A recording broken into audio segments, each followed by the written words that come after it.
Hai tiết.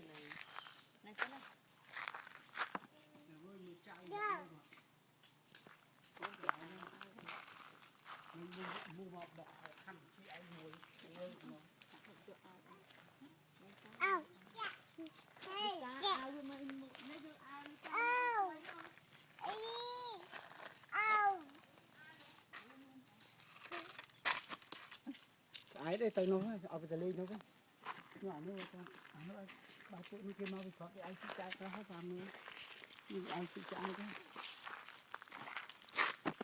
Hi baby.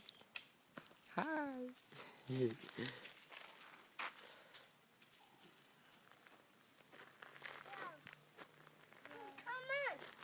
come on